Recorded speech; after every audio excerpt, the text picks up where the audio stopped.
idea is once you're up close to a sniper, they're dead. If you have a high DPS weapon and you're standing next to a sniper, they're not gonna survive.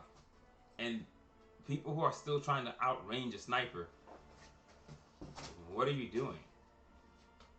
The way you beat them is up close with high DPS weapons. Because up close, even if they're doing 1,000, you can do in the same period that they did 1,000, you can do almost 2,000 to 3,000 on them. So you can blow their health away. It's super easy to beat. It's just you will watch people not counter it. You can't say because the build that you like to run can't beat a weapon, then the weapons are broken. That's not how that works. You have to find a way to counter it. And if you don't want to run the counter, then don't complain. Because the good thing about this build, again, counters exist. It's just like rocket launchers are just not very good this patch. Like Rush is the best rocket launcher, and the MKE4 accelerator. Those are the two best rocket launchers you can play.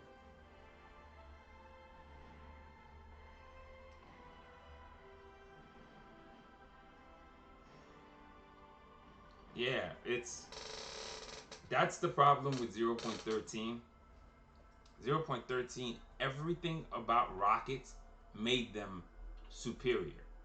Their explosions could go through walls. Their range, there was nothing that can match their range. Nothing.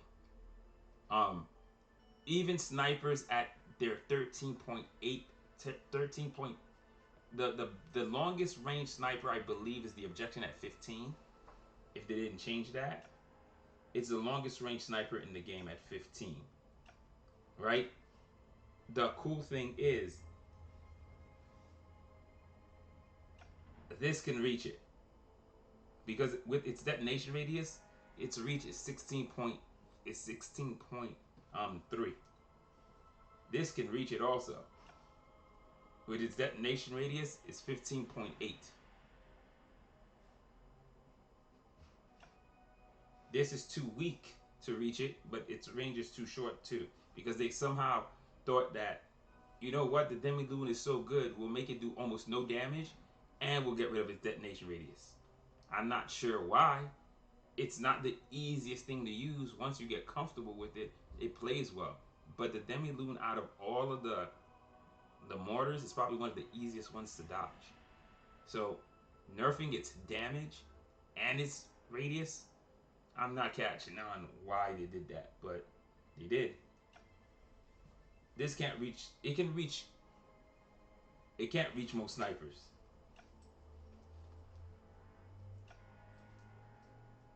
This is equal to the range of all the long snipers, but the objection. So, like, I preferred when heavy mortars could actually reach snipers comfortably. But the good thing is, at least you can hit them from behind structures, so it ain't the worst. Yeah, it's some of the nerfs I don't understand. The Demi-Lune nerf, illogical. The dispatch nerf makes no sense. Their explanation and the logic behind it makes zero sense with the nerf that they gave it. Oh, it's a weapon for finishing people off, but it has only 3 bullets. Times 3, 9 bullets. It's one of the lowest ammo heavies in the game. In rifles, it's completely the lowest ammo heavy in the game of a gun that has multiple ammo. What is that about? Like, that's not even a good nerf. If you wanted to nerf it really, and you still wanted to be creepy about it, 6 minimum, not 3. 3 stupid. Because at 6 it'd be 18 shots. 3 times 6. 9 is ridiculous. Like, what am I supposed to do? What am I supposed to do with this mod now? What does this do for me? What does sadism do for that gun? Like, honestly, what does that do?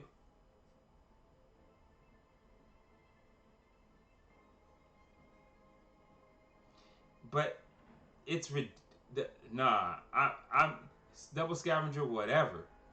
The problem is That's not enough ammo. Notice I said if you really wanted to take away, bring it to 6. You know why I chose 6? That's exactly the same amount that the Tetrat has. 6-2. 3? What? Here's the next problem. You're going to drop it down to 3 and you're not going to increase its damage. Why? That gun should be doing somewhere between 600 to 700 damage if it only has 3 shots. Then it's an actual heavy weapon. This is weaker than most primaries right now.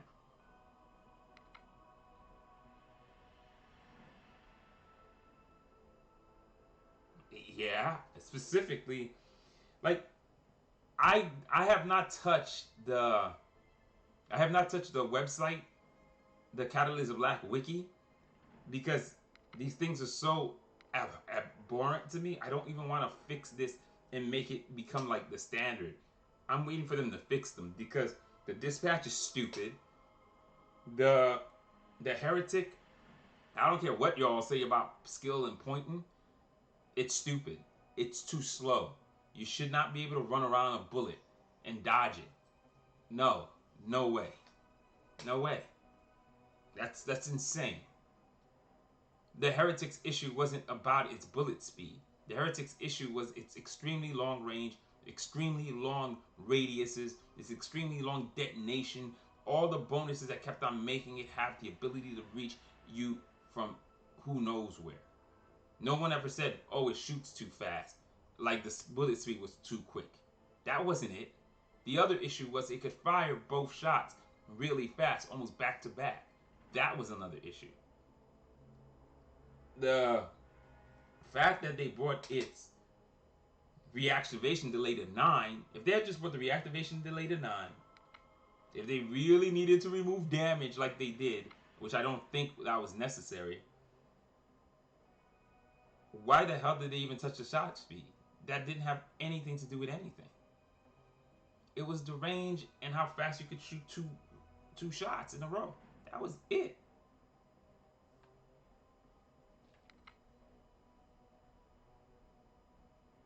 Like I said, they should have clown skins so you could use it as the clown weapon that it is, because it's a bad joke. It's like I said, I don't understand keeping things OP to the point where you're gonna nerf them into the ground so no one uses them. I don't understand that concept. It doesn't make sense. It's like volatile mines. You know volatile mines are too strong? Volatile mines were given a buff back in 0.8 or 0.9 that it never needed. They gave it more damage for nothing. They just decided, you know what? We're gonna give more damage to the concussive mines, but you know what we're gonna do too? We're also gonna increase the volatile mine by 250. But why though? There was no reason for it. It's like weird stuff like that. I'm just like, but why would you do that? The volatile mines have an extra, what do you call it, charge. The volatile mine also recharges faster. I'm like, what the hell? It's just so bizarre. Like, I'm hoping they don't go crazy and screw up the abilities the same way that they screwed up the guns. Because the abilities aren't horrible, but I can tell you, this is like the worst ability in the game. It has no purpose. It really just makes you an easier shot, or easier target to kill. It has no purpose. The health you get from it is not fortified, because if it was fortified health, when you go back to normal state, the fortified health stays there, or the fortified health keeps you alive. When you go back to normal state in this, the health bonus it gives you disappears also. So let's say if you were at low health, and you had gotten the health bonus, when you go back to normal state, you die. How does that work? Like, how is that useful? How do you justify it taking 90 seconds to make you a bigger target and run a little faster? That's it. It doesn't have damage amplification. It doesn't have... I've used it in Capture the Flag to run, because I run faster, and it has an overdrive, but that's it. And mine also has a double down, so it gets the damage amplification that it needs. In reality, if the Harbinger was the Paragon buff as a ability, it'd be perfect.